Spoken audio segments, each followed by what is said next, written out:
it's already 4:30 here in Davao. I just woke up. Natulog talaga ako, nagpahinga ako, magdamag, maghapon. Dahil na rin siguro sa puyat. And I left the TV open. Kahit tulog ako, at least may naririnig ako sa house.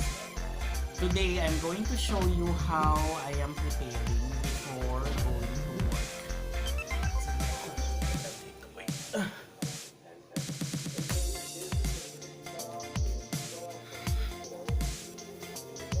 So baka makita niyo yung kilikili kung maitim.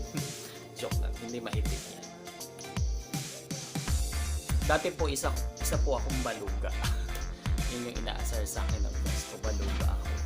But now, dahil sa hiram na puti ng siyensya, pumuti na po tayo, naging matino na, naging tao na ako.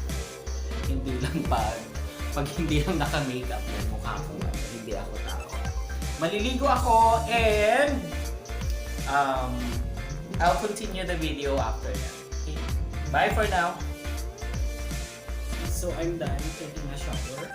Now, what I'm going to do next is to dry my hair, of course, with the help of a hair dryer. I usually have one at home, pero naabisuhan naman ako na meron yung hotel dito sa Davao ng hair dryer. So hindi na ako nagdala. Yung plancha na lang yung dinala ko. Na gagawin ko mamaya yung pagpa-plancha after na makeup.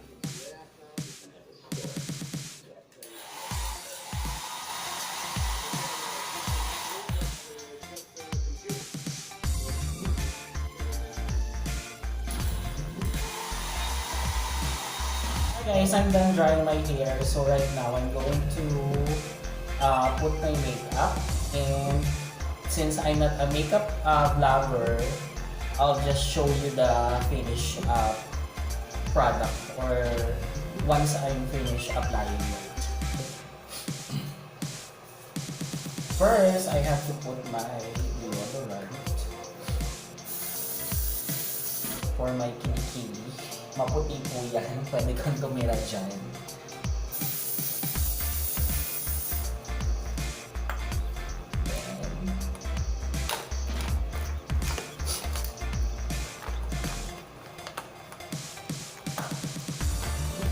I'm going to dip my hair para hindi siya sa baba.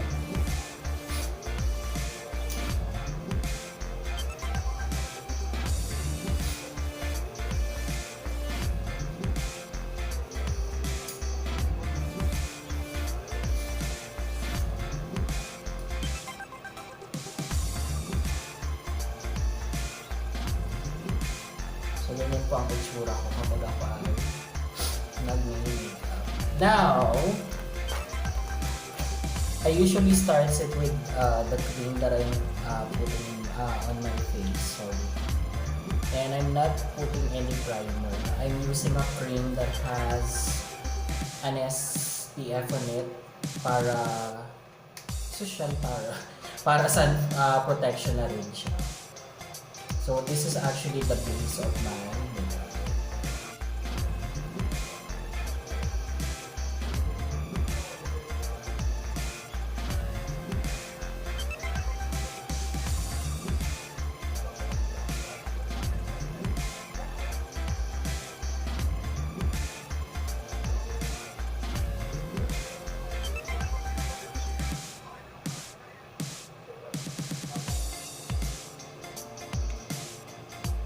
That I'm going to apply is the BB cream.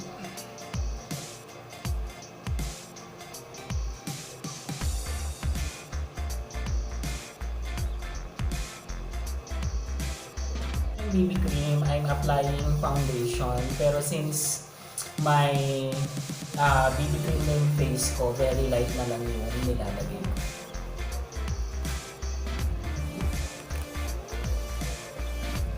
Again, don't ask me about the product that I'm using kasi hindi naman po ako makeup vlogger. I'm just showing you how I am preparing myself.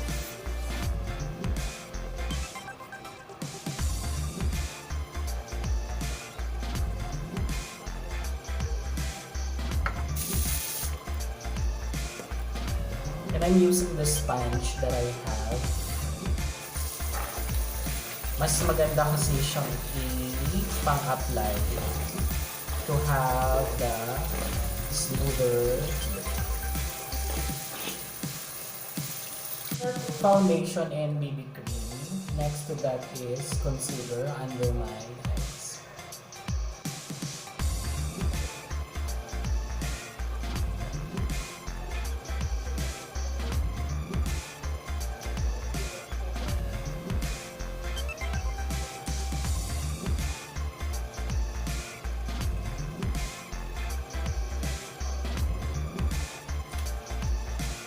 Again, I will be using my sponge here to evenly distribute the concealer.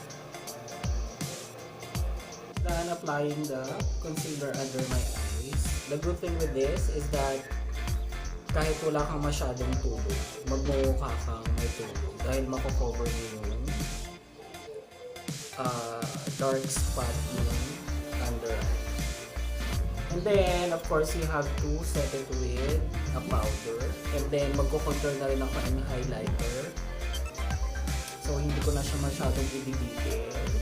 I'll just get back to you once. Okay? Guys, if you can notice, I'm done contouring my face. And I already put my toes on. But I'm not yet finished with it. Of course, I have to set it with the setting powder. And ipapakita ko siya sa inyo mamaya. Ayoko lang ipakita yung pag-brush ko dyan pag gawa ko ng art. Kasi na hindi naman po ako makeup vlogger. Ako po ay wala lang ko ano lang yung ma-vlog ko. Pinapakita ko lang sa inyo kung paano ko i-prepare yung sarili ko. And secondly, ayoko yung may mga harsh na comment na you supposed not to do that kind of, stroke, or that's now how you're going to apply your makeup. So yeah, hindi masyadong detail. Okay? Mamaya papakita ko kung ano yung finished product. So I have completely set my face with the setting powder guys. So ayan na siya. Konting final touch na lang mamaya. And magpa-plancha na lang ako. Init ko pa po yung plancha right now. I'm going to put my contact lens. Napansin niyo naman kung saan saang position na ako napunta ng kwarto. Kasi doon sa kabila, sa may bathroom, malaki yung salamin. Dito naman, buti may dala akong mirror. Nagagamit ko siya.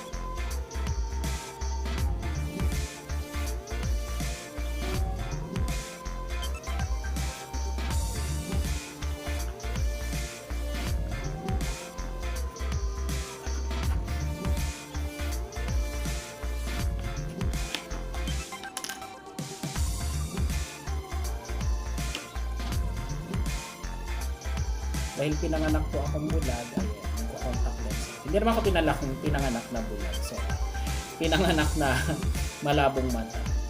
Actually, hindi rin. Kasi lumabo lang yung mata ko nung high school na ako. Kakabasa ko ng kung ano, kahit madilim na.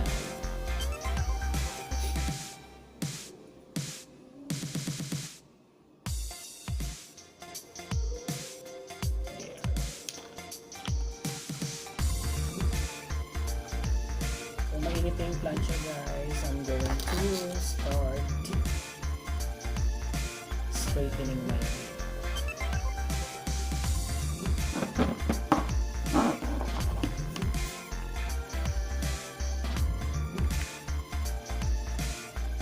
Okay guys, so I'm done fixing my hair. Mahaba-habang planchahan ang naganap. So yan lang naman siya. Parang normal lang. Pero in-straight ko lang kasi na wavy yung hair ko. Then, mag-apply na lang ako ng lip balm. As what I've said, hindi ako nag-lipstick. And then, I'm ready to go to work. So, if you like this video, guys, don't forget to click the like button or hit the subscribe. And bye for now!